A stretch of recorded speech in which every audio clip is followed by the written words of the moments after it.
तूफान आने वाला है, सावधान। 7 राज्यों में टकराएगा ये तूफान। तस्वीर मैं आपको दिखाने जा रहा हूं, ये ओडिशा की तस्वीर आप देख रहे हैं। समुद्र में ऊंची ऊंची लहरें उठ रही थी शाम तक, देर शाम तक, और 2 बजे का वक्त है जिस वक्त तूफान टकराने वाला है। उससे पहले के असर भी तटों पर नजर आने लगे हैं।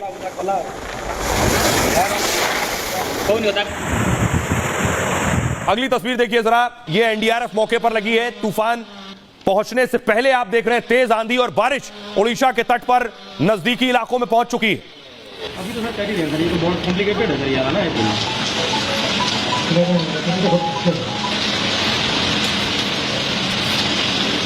अगली तस्वीर दिखाऊं मैं आपको। बाकायदा जो तटीय इलाके वहां अनाउंसमेंट हो रहा है, लोगों से कहा जा रहा है वो जो भी समुद्र का किनारा है उसे छोड़ दे, सुरक्षित जगह का निकल जाइए आप। ये साइक्लोन के लिए समुद्र अशांत है, अभी सिचुएशन बहुत खराब है, इसलिए आप लोग बीच छोड़ दीजिए, अपने अपने सुरक्षित जगह का निकल जाइए आप लोग। तो आप सुन रहे हैं, बाकायदा ऐलान करके लोगों से कहा जा रहा है कि इस जगह से निकल जाइए। देखिए किन किन राज्यों तक तूफान पहुंचने वाला है। 7 राज्य बताए जा रहे हैं। ये वो राज्य है जिसमें पश्चिम बंगाल शामिल है, उड़ीसा, झारखंड, आंध्र प्रदेश, तमिलनाडु, बिहार और छत्तीसगढ़ में भी इसका असर देखने को मिलेगा। लेकिन फिलहाल हालात क्या है ये आपको बताता हूं कि अलग अलग राज्यों में स्थिति क्या है। लगातार बारिश के बाद हालात बड़े प्रभावित हुए हैं। ट्रेन प्रभावित है, ट्रेनों के अलावा फ्लाइट्स प्रभावित है। चक्रवाती रफ्तार लगातार बढ़ रही है तूफान की, और दोपहर 3 बजे तूफान की रफ्तार 30 किलोमीटर प्रति घंटा थी। देर रात करीब 2 बजे उड़ीसा के तट से टकराएगा।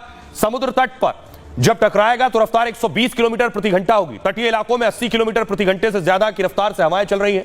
उड़ीसा के 14 जिलों में 10 लाख लोगों को शिफ्ट किया गया है। उड़ीसा और बंगाल में सबसे ज्यादा असर है इसका। साथ ही कोलकाता और भुवनेश्वर एयरपोर्ट पर भी असर देखने को मिल रहा है। 16 घंटे में 300 से ज्यादा उड़ानें रद्द हुई हैं। दोनों राज्यों में आने वाली ट्रेनों पर भी इसका असर पड़ा है। उड़ीसा और बंगाल में 552 ट्रेनें रद्द हो चुकी हैं। इनमें वो ट्रेनें भी हैं जो यहां से दूसरे राज्यों में जाती हैं।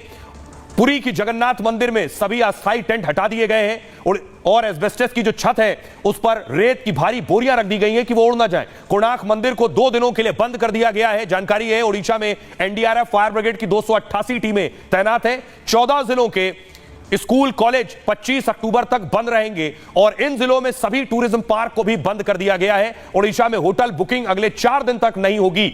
ओडिशा हाईकोर्ट भी 25 अक्टूबर तक बंद किया गया है। ओडिशा में सरकारी कर्मचारियों की छुट्टियां रद्द कर दी गई हैं। पश्चिम बंगाल की स्थिति देखिए, बंगाल में 85 राहत की टीमें तैनात की गई हैं। राज्य की 8 जिलों में 23 से 26 अक्टूबर तक स्कूल बंद है। मेदिनीपुर और दक्षिण 24 परगना में भारी बारिश के आसार जताए जा रहे हैं। उत्तर 24 परगना में बहुत बारिश होने का अनुमान है। कोलकाता, हावड़ा, हुगली, झारग्राम में भी बारिश होगी।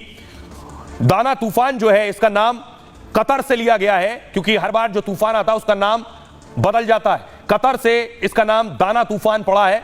अरबी भाषा में दाना का मतलब होता है उदारता, और साल 2000 में तूफान के नामकरण की शुरुआत की गई थी, इसलिए अब सभी तूफानों के नाम इस तरह से रखे जाते हैं। सुनिए जरा क्या कुछ कह रहे हैं एक्सपर्ट्स। तूफान नजदीक आ रहा है, रात को 2 बजे उड़ीसा के तट से टकराएगा। सुनिए जरा। तो उत्तर पश्चिम दिशा में गति करते हुए ओडिशा और वेस्ट बंगाल कोस्ट को पुरी और सागरद्वीप के बीच में भितरकनिका और धामरा पोर्ट के आसपास हिट करेगा। तब इसका विंड स्पीड वही 100 से 110 किलोमीटर 100 से 120 किलोमीटर प्रति घंटा होने का संभावना है। इसके प्रभाव में ऑलरेडी रेनफॉल काल से हो रहा है और आज रेनफॉल की इंटेंसिटी बढ़ेगा और heavy to very heavy rainfall few places में और एक्सट्रीमली हेवी रेनफॉल कुछ इलाके में होने का हम पूर्वानुमान किए हैं। उड़ीसा में जो हमारा फॉरेस्ट एरिया है भितरकनिका और धामरा, इसका क्लोज एरिया में, इसका नियर बाय एरिया में होने का चांसेस है। वो उड़ीसा वेस्ट बंगाल कोस्ट का अंदर स्टॉर्म सर्ज का वार्निंग भी जारी किया है। स्टॉर्म सर्ज हमारा ईस्ट मिदनापुर का कोस्ट लाइन में 1 मीटर से 2 मीटर तक हो सकता है। तो की स्पीड एक अच्छी स्पीड है, और अगर इसमें अगर प्रॉपर केयर और प्रिकॉशन नहीं लिया जाएगा, खासतौर पर यह इंश्योर किया जाएगा कि जो लोग लैंडफॉल के समय जो भी लोग हैं वो बाहर नहीं रहने चाहिए, कन्फाइंड। तूफान पे आप